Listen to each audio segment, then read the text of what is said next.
यार, तूने मकान ले लिया और उस मकान की तू 50,000 की ईएमआई दे रहा है।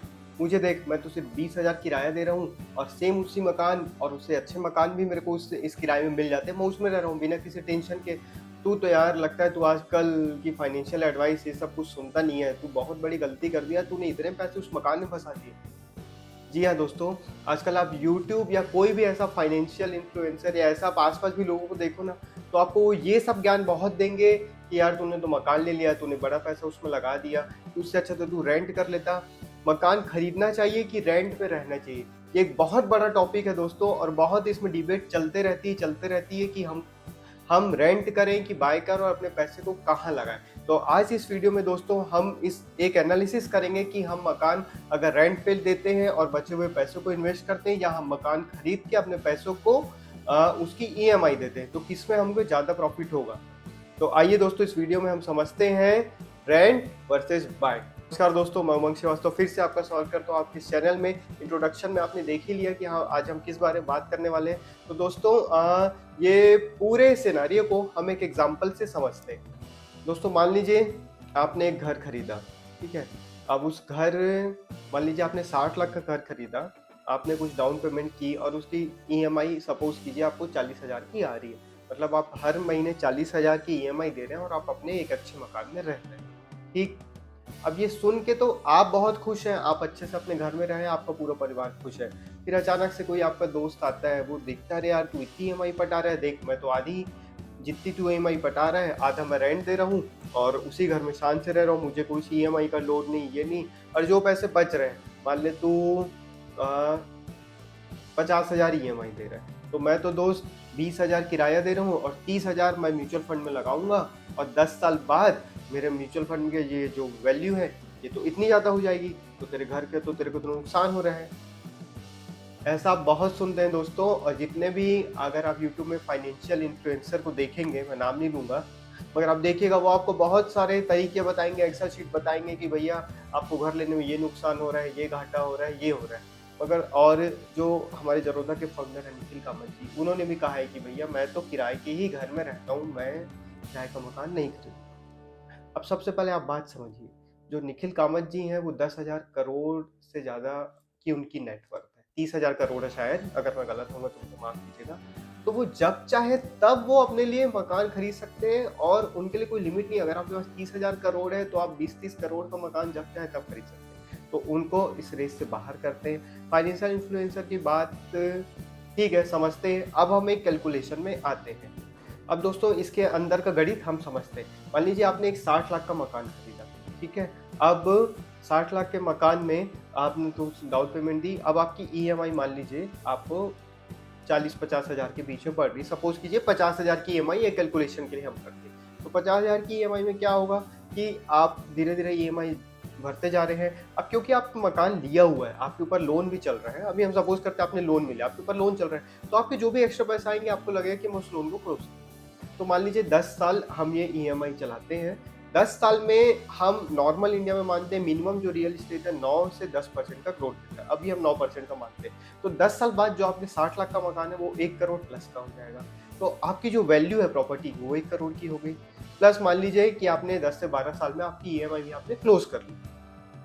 तो 10 साल बाद क्या हो गया? आपको रेंट का टेंशन नहीं, आपकी ईएमआई कंप्लीट हो गई। आपका घर 50-60 लाख का घर 1 करोड़ का हो गया।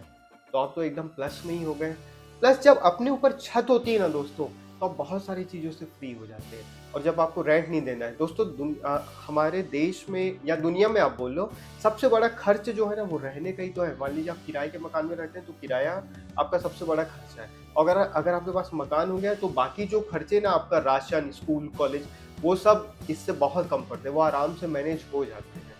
अब बात करते हैं आपके ज्ञानी दोस्त की, जो कहा कि भैया मैं 20,000 रुपए किराया दूँगा, 30,000 रुपए इन्वेस्ट करूँगा।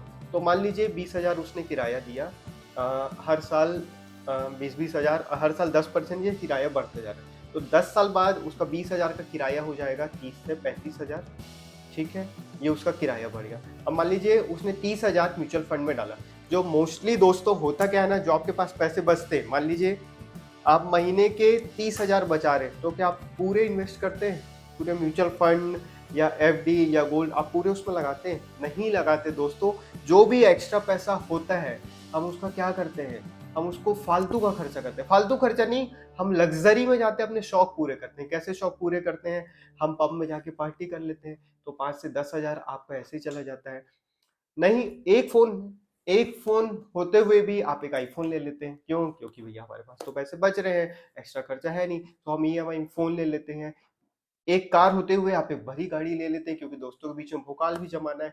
तो जो पैसे आप शायद म्यूचुअल फंड में डालने वाले थे, उतने पैसे आप डालते हैं नहीं। ठीक है, आप ज्यादा से ज्यादा 5 हज़ार से 10 हज़ार डालेंगे। बहुत कम लोग हैं जो ज्यादा डालते हैं। ठीक है। अच्छा, इन सब के बाद भी अब आपको लग रहा होगा यार मैं पूरे पैसे की तो बात बता नहीं रहा हूँ, मैं घुमा रहा हूँ। नहीं दोस्तों, अभी मैं पूरे पैसे का कैलकुलेशन बताता हूँ। मान लीजिए दोस्तों, मैंने पूरे 30 हज़ार 10 साल तक हर महीने म्यूचुअल फंड में डाले, तो 10 साल में मैंने कितने पैसे डाले? 36 लाख रुपए। ठीक है। अब 36 लाख रुपए में म्यूचुअल फंड का एक एवरेज कैलकुलेशन ले लेता हूँ 11% का। तो 11% के रिटर्न से आपके 36 लाख रुपए हो जाएंगे 65 लाख रुपए। ठीक है। अब दोस्तों क्या हुआ, अब आप है ना एक कंपैरिजन समझिए कि आपने 10 साल तक घर की ईएमआई पटाई और आपके दोस्त ने 10 साल तक उतरा म्यूचुअल फंड में पैसा लगाया। अभी हम मानते हैं कि म्यूचुअल फंड में बाकी इन्वेस्टमेंट से अच्छा रिटर्न मिलता है। तो 10 साल बाद आपके पास क्या होगा? आपके पास एक घर होगा, आपके घर के आपके सर के ऊपर छत, आपके खुद का घर, आपको रेंट की टेंशन नहीं, आपकी ईएमआई कंप्लीट हो चुकी है, आप सुकून से अपने घर में। आपका दोस्त जिसने और आपके घर की वैल्यू 1 करोड़ रुपए हो गई, सबसे इंपॉर्टेंट पॉइंट। और दूसरा आपका ज्ञानी दोस्त जिसने 20 हज़ार रुपए किराया देता था, आज उसका किराया 30 से 35 हज़ार हो गया। मान लीजिए फैमिली बढ़ गई 10 साल में, तो शायद वो किराया 40 से 45 हज़ार भी जा सकता है। तो उसका किराया जा रहा है। 30 हज़ार जो म्यूचुअल फंड में लगा रहा था वो बढ़ के 65 लाख रुपए हो गए। एक घर का टेंशन बना ही रहा है कि भैया अभी हम सभी ने कोविड और ये सब टाइम झेला है। जब खुदा ना खास्ता कभी जॉब चली गई, शेयर मार्केट ऊपर नीचे हो गया, कुछ भी हो सकता है, वैसा हो गया, तब वो क्या करेगा? किराया तो कम नहीं होगा। आप एक बार 40 हज़ार के मकान में रह चुके हो, तो आप 20 हज़ार के मकान में रह नहीं सकते। आप पॉसिबल ही नहीं है। ये सब टेंशन हमेशा बनी रहती है। तो जब भी आपको लगे कि आपको घर खरीदना है कि किराए में रहना है, तो ये सब पॉइंट्स बनाइए दोस्तों। इसके अलावा और कोई भी कंफ्यूजन है तो मेरा नीचे नंबर स्क्रीन पे है दोस्तों, मुझे कॉल कर लीजिए। तो दोस्तों देखिए, इन्वेस्टमेंट बुरा नहीं है, मगर रोटी कपड़ा मकान जो हमारी बेसिक जरूरतें हैं पहले उसको पूरा करना है, उसके बाद पैसों को इन्वेस्ट कीजिए।